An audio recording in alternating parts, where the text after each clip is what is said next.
I think that part of like innovation strategy where it's like we don't really discontinue flavors is kind of a big deal. But I will say we've gotten better at like, launching them and trying to be more mindful in that way. Yeah. But yeah, we've also, made a bunch of mistakes in that respect in the innovation. There's things that we've done where we just like listen to people being like, here's the chatter, everyone loves this, and make a sauce that is that flavor. And I was like, it sounds gross. It sounds like it's going to be a really gross sauce. And they're like, no, make it. And like, we'll make it and it's bad. Like I told you. I think like one of our biggest ones is, and it's usually the stuff where it's like trying to be dairy, when it's like, oh, you need to make a queso, you need to do this. And it's like, but then you're competing with cheese, which is so good on its own. Welcome back to another episode of the Innovate On Purpose podcast. Hosted by Matt Mueller, best-selling author of The Mindful Innovator and Rethink Retail's top retail expert. We help retail leaders find clarity so they can grow their businesses purposefully. We will uncover mindful tips, innovative solutions, and purposeful leadership advice and strategies that you can apply immediately to your retail innovation.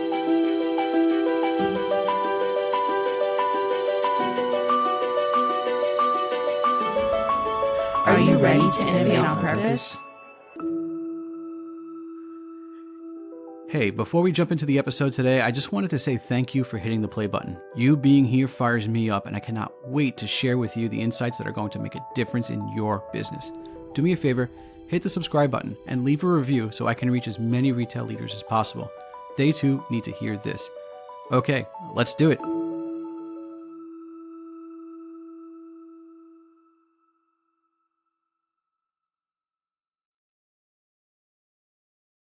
Hello and welcome to another podcast episode of Innovate On Purpose. I am so excited to be here today. This is going to be a bitchin' episode. Yes, that's right. You heard it right. A bitchin' episode. Recently, I had a chance to go to Expo West and check out a lot of amazing CPG brands that were just doing innovative and cool things. One that is not new by any means, but was still doing some really innovative things are Bitchin Sauce. And today with me at Bitchin Sauce, I have the founder, Starr Edwards, with me. So Starr, thank you so much for being on the show today. Thank you, Matt. This is wonderful to be here. Of course, it's so great to have you. And I really can't wait to dive into this piece of it. I think there's going to be a lot of just synergies in our conversation because of the dips and spread space. Before I went out on my own, I ran that category. I ran the dips and spread category for a major brand in the CPG industry. So it's always interesting to see other players and what they're doing in that space and the way that it is expanding. There's just so many new brands and so many innovative products. Now, I think it'd probably be better for you to explain exactly what Bitchin Sauce is, on what exactly you guys are doing. Thanks. Yeah, Bitchin Sauce it's just bitchin'. It's fair statement. It's an almond-based dip, and it has a super clean ingredient deck. It's almonds and grapeseed oil, lemon, garlic, nutritional yeast. We do like a gluten-free soy sauce, and then just basically spices that you would find in your home. It's minimally processed, cold processed, and just tastes really good. So that spiel there, I guess. And then you put it on everything. It's great just as a dip, or it's great. A lot of people use it on like burritos and tacos and things like that, or even just salads and bowls and everything. So very versatile.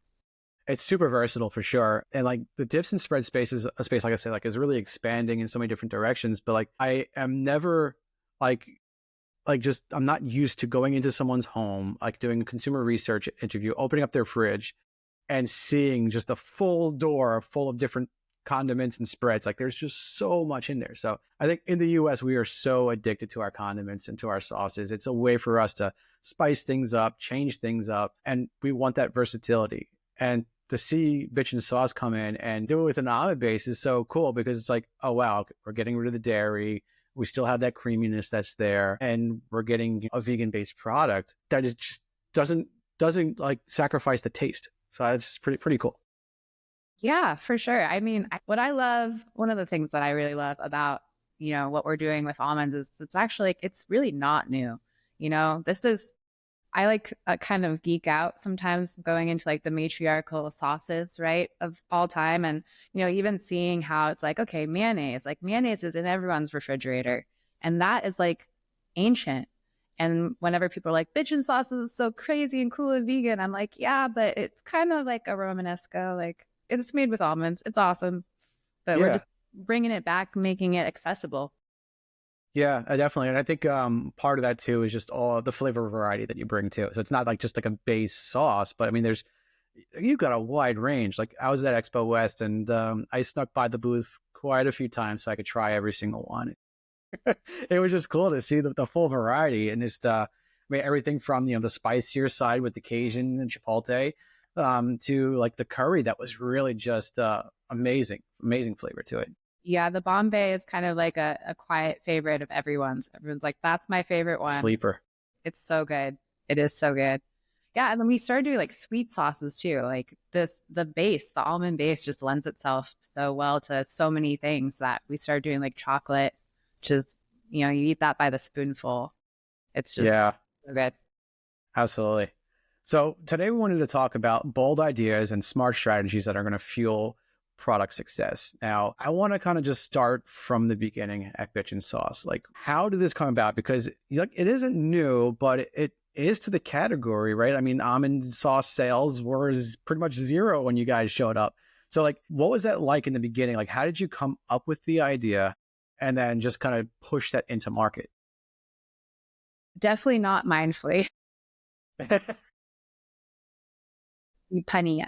No, definitely not mindfully. This was just, something that I had made when I was a young kid, and I was just experimenting with ingredients and trying to be a raw vegan. And then a few years later, I was trying to be a personal chef and was like, oh, I'm going to go to the farmers markets. I'm going to go and sample out all my food to everyone, like vegan cupcakes and this and that. And I brought the sauce there also. And it was like, oh, people just will buy the sauce. They just buy it. And that was like a revolutionary idea to me. And I think maybe a revolutionary idea to them too, that they're like, this is a fun new thing. I guess I'll try it. But it was really from that, just like kind of like trial and error and like so organically grown, where it just was like, okay, we're going to bring, more sauce. Will they buy more sauce? And then we're like, we're going to try a different flavor. Do they like this flavor? And then we were like, I did seasonal things where we brought flavors that they didn't like. We're like, okay, they don't like that flavor. So as far as like the innovation goes, it was really kind of like I guess like a waltz between us and like very instant feedback that we got at the farmers markets.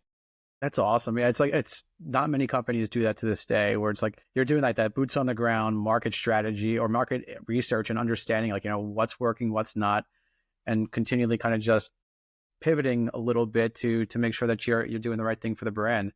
Yeah, That's an amazing test market, just to be able to do it in farmers markets and get that live feedback. for sure. And then I think a lot of things were just like happy accidents, happy mistakes. So like, I was putting it in jars and, bringing it in this like mason jar format. And then I just ran out of jars. I was like, oh shoot, what can I put it in? And ended up putting it in, like a squat deli container, which all of a sudden it was like, actually, this changes the usage that people had in mind. And it went from being like, oh, this is meal prep only, you just do a dollop, to being like, oh, this is party food and I'm going to share with everyone. And like the consumption rates just skyrocketed. It's great. Wow, that's amazing. Yeah, it is true. Like the format can really dictate what people think that product does. So just by changing the container, you were able to find that new, like, oh yeah, I could use this for a lot of other things. Yeah, for sure. Yeah, cool. So you came up with the product, you're doing it at farmers markets. Like, what was like the first big break for Bitchin to get into stores? The first big break. I mean, we had a lot of little breaks, I guess, where it was like, again, just learning the business. I had no experience whatsoever. So like, walking into our local Seaside Market is like the main like local store in San Diego. And I was just like, do you want to carry this? And they're like, you're going to need a nutrition vax and you're going to need a Best By day. I was like, oh, okay.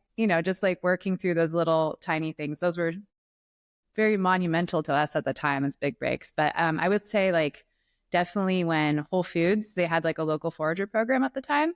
And they were like, we're going to give you 4 stores in San Diego. We were like, yes. Like, oh my gosh, this is amazing. I tried to get a job at Whole Foods so many times and never could. Actually, that's a great way of tracking big breaks, is like all the places that I applied to, like to work, and was like, please just hire me. That now I'm like, all right, just buy the sauce. Yeah, yeah. Buy my sauce. Put it on the shelf. Yeah. Yeah, definitely. That's cool. So, like we said before, like the flavor profile, like all the different flavors that you guys are carrying, it's insane. Like it's really just cool how many different flavors you have. Like, how do you keep on those emerging trends and know like that you should make a sweet sauce or you should make a Bombay? Like, what are you doing that's like identifying like, yeah, these are the targets. This is what you go after. That is so funny. I think we've tried every different way. So it used to be just, I would be messing around the kitchen. I would bring like 5 different flavors and be like, who likes this one? And then, my sister-in-law would be like, make a curry one. I was like, okay, fine, I'll make a curry one. And then, so that's like how that one entered, right? Like it used to just be like people bubbling up ideas. And it's so interesting because like, then you have like the sweet flavors, like the chocolate, which I'm like, this is so delicious. It's fresh Nutella. It's just like amazing. And it's so funny to see like, we launched it a while ago actually. And it's like, it's almost like it needs like the right timing, right? The right moment when people are like, okay, now I'm ready. And so I think that part of like innovation strategy where it's like, we don't really discontinue flavors is kind of a big deal. But I will say we've gotten better at like, launching them and trying to be more mindful in that way. Yeah. But yeah, we've also, made a bunch of mistakes in that respect in the innovation. There's things that we've done where we just like listen to people being like, here's the chatter, everyone loves this, and make a sauce that is that flavor. And I was like, it sounds gross. It sounds like it's going to be a really gross sauce. And they're like, no, make it. And like, we'll make it and it's bad. Like I told you. I think like one of our biggest ones is, and it's usually the stuff where it's like trying to be dairy, when it's like, oh, you need to make a queso, you need to do this. And it's like, but then you're competing with cheese, which is so good on its own. Like, we don't want to be vegan cheese. We just want to be delicious almond-based shit. So it was always stuff like that, or like ranch is a classic one for us because we would make it. Ranch is really sweet. And we've tried a few different iterations because people keep being like, just make a ranch. This would be so good. And it's always been awful. And like in the ongoing joke, because like the dates was how we sweetened it. And we would like literally like pinch each date to make sure that the pit wasn't inside it. And like, we're just like, why are we doing this for this ranch flavor that like, give me Hidden Valley? Yeah, it's just not worth it. Yeah, the other flavors. Yeah. The ones that are the best are really the ones that you would want to eat, that you're excited about. I've made a bunch of flavors recently that I'm very, very excited about. And like one of them is pickled pepper, which I literally have been talking about for probably like 5 years, where I'm just like, really? Oh yeah. I just like been like, all I want is to just dump pickled peppers, like a bunch of pepperoncinis and like the hot wax peppers and everything into the sauce. And I want. And for some reason, I just like was like, no one else is going to like that. But, we whipped up a bunch of R&D samples. Everyone's like, this is amazing. So I think that's the ticket really, is go for what you would eat. Go for what you want to eat. Yeah. Yeah. I mean, it makes sense. Like where it's like, if you're going to like it, then potentially you're going to have the consumers are going to like it as well. Like, how do you like include in the consumer feedback? So it sounds like like in the office, a lot of folks at Bitchin Sauce are giving their feedback, and family members kind of saying, hey, let's go for this one, go for that one. But are you like going out and doing like consumer research as well and getting the feedback of consumers, and how does that kind of fit into the pipeline? I think back when we were doing farmers markets, that was like a lot easier, right? We would get that. Yeah. Like, try this, try that. And people, or things that they were excited about. Now it's a lot more of just, what you're seeing people are buying, just like general, like, oh, this is like a trend right now.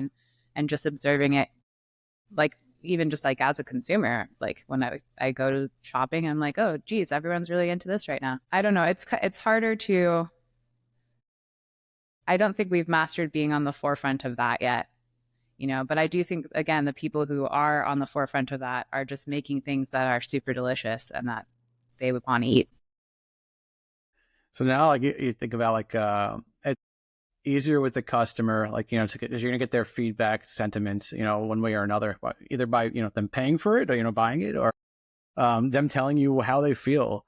but like going like into the retailer and pitching them, like that's something I talk to a lot of CPG companies, and there's a lot of just anxiety towards it. Like, going into a Starbucks, going into a Costco or to a Kroger, and having to pitch like the newest, latest and greatest products, like, pickled pepper and like the smoke show. Like, how do you go about just making sure that you guys are set up for success in those retailer meetings? In the retailer meetings, I like to go into those and just have a mindset of like collaborating with them, because my opinion is that they know their customer, right? They know what they're going to want. And it's especially with dealing with like, regional buyers a lot of times, like Costco has like all these different regions, and they know they're different. They operate so differently. They have different taste profiles. And like, I see that as an opportunity to be like, hey, here's what we have, but also we're super nimble. Like, are there things that you're excited about that we can do? And again, sometimes that goes well, but it just all comes down to taste in the end. You're making a good point too with like the regionality of those retailers too. Like, I know like when selling into Kroger, like they're like 14 divisions or so, and they're all over the place. And those regional flavors, absolutely, they're gonna be different. I don't think one buyer from like Fry's takes the same thing that a buyer from the Mid Atlantic would take. So yeah, it's so important to have that like variety. Once we crossed over like the Rockies and started going to the East Coast, we had like our top three, and it was very much just like Chipotle, original, cilantro chili. And then all of a sudden we cross over, and like our worst flavor, I'm talking about like at the time it was like we had 14 probably, and it was 14, suddenly becomes number 3.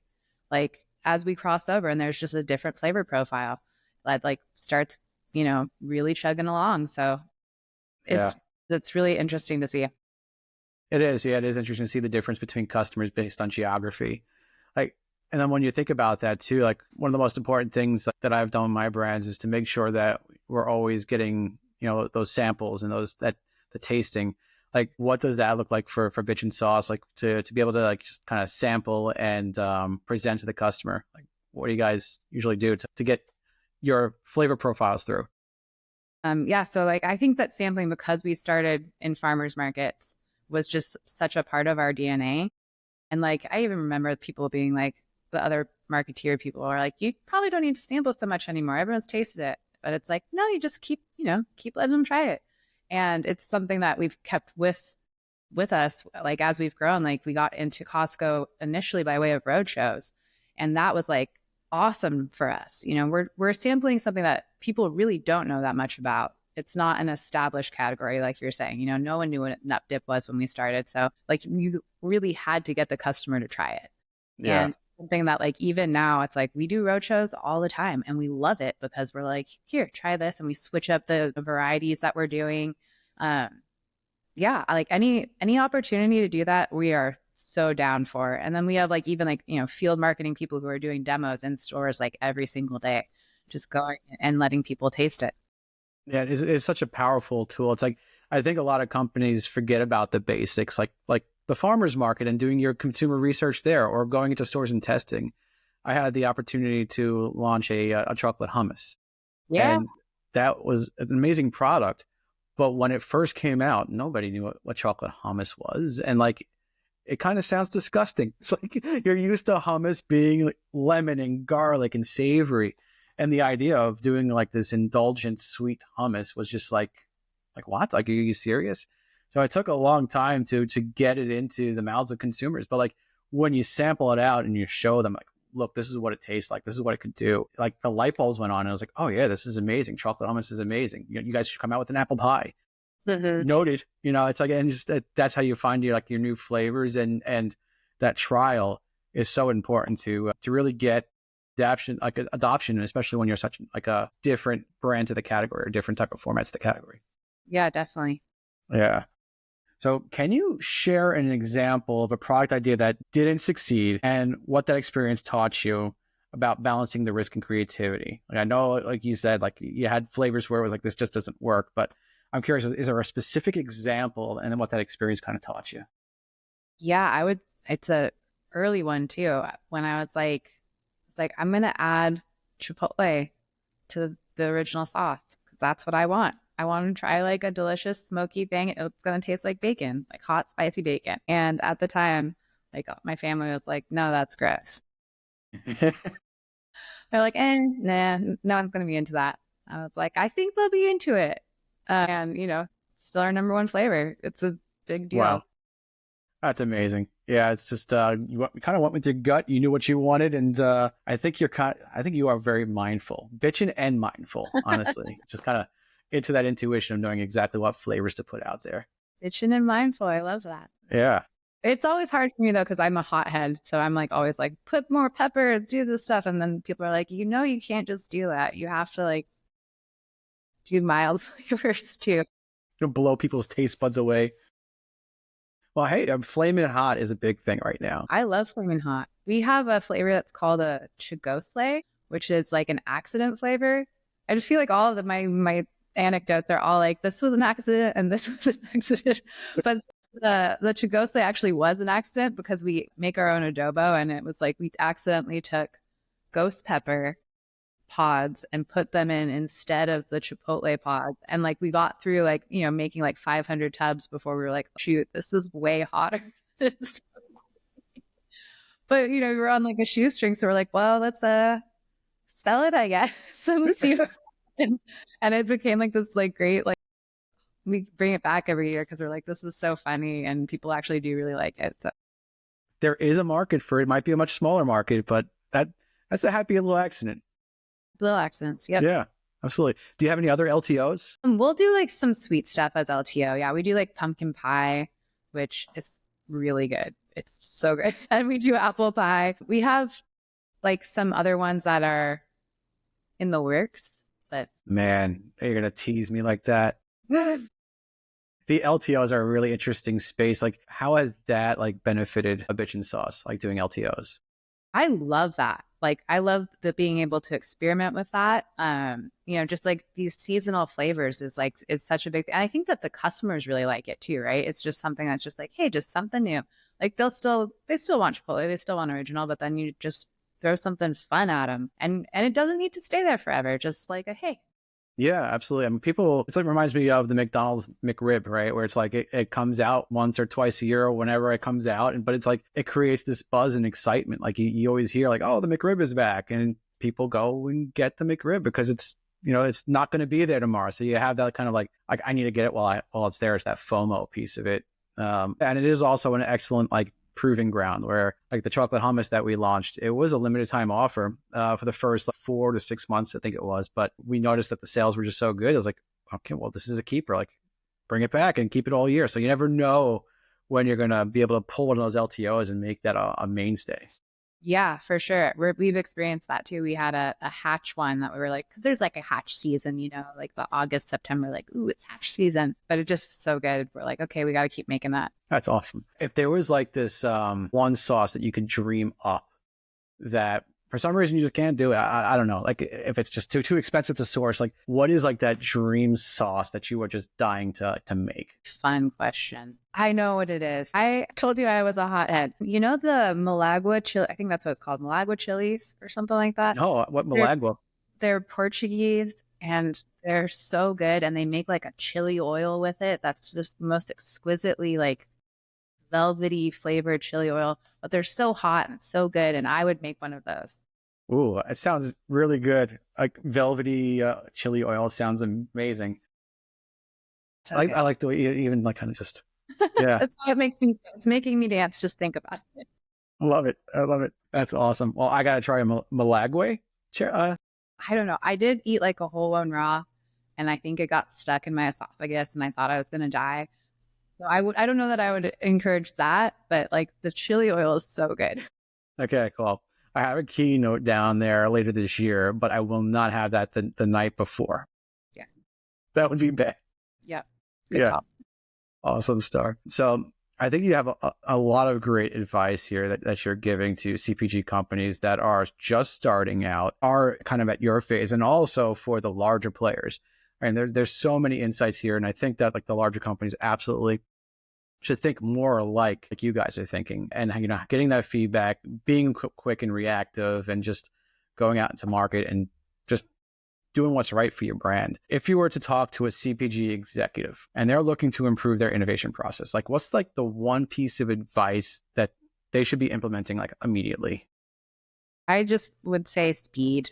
I think that's the biggest thing is everyone's, it's a lot of the innovation timelines that we look at when we're like even pitching to different customers. It's like, this is 18 months, man, 18 months. And then and sometimes it's 18 months and then like it didn't succeed. And what a bummer.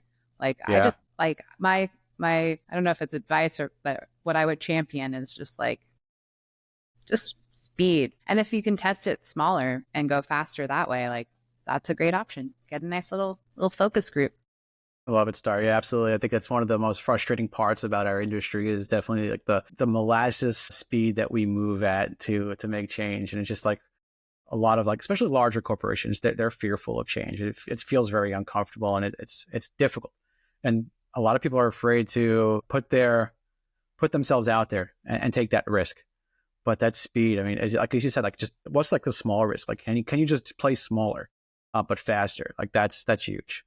I think on the back end too, it would help us to not have these like trends that are just kind of like, you still have like this big bubble of a trend that's left over when everyone's already like, I want to try something new. It's like, what if we just had more variety? Then you wouldn't have that, right? You wouldn't have a stagnating trend. You'd just be like, I like that and I like this. I want my cake and have it, eat it too, right? Instead of having it's like, okay, now everything is flavored whatever with whatever. I don't want to call out specific flavors, but everything's Himalayan sea salt. It's everywhere. It's like, I can't handle it anymore. It's like, but you want some. You want to keep some of that. Yeah, absolutely. Well, I like my variety. So yeah, a little bit of everything, right? Variety, yeah. And especially in the condiment space, I'm telling you, there's just so much variety that's out there. It's important especially for Americans, more so here than other countries, which is crazy. Yeah. Yeah. Well, Starr, thank you so much for being on the show. It's great. It has been a bitchin' interview, honestly. My most bitchin' one this year. So thank you so much for being on the show. Thanks. And continue doing amazing things. And I can't wait to try all your new flavors that are coming out, and definitely a Milagwe chili. I'm definitely trying. I hope I'm saying it right. And if I'm not, I hope you can edit it out. I'll just put censors over it with the right word. We'll be good. Yeah. Awesome. Thanks, Matt. Appreciate it. I appreciate you, Starr. Thank you. We have made it to the end of another episode. Thank you for tuning in. A couple of things before you go. If you have found value in this episode, I am sure you'll find value in what we have coming up. So please subscribe so you will have access and know when we launch the next episode. Also, leave a review. The more reviews we have, the further our reach becomes, and I truly want this to be heard by as many leaders as possible. Don't hog this all for yourself. I would love to hear your insights on this topic, so meet me on social media at Matt Mueller Innovation on LinkedIn and Instagram. And lastly, if you want to learn more about my story and what I can do for you and your company, go to themindfulinnovator.com. I would love to help you innovate on purpose. Until next time, just remember, bring a level of awareness to each conversation, each observation, each moment, and you can create great change in this world. Thank you.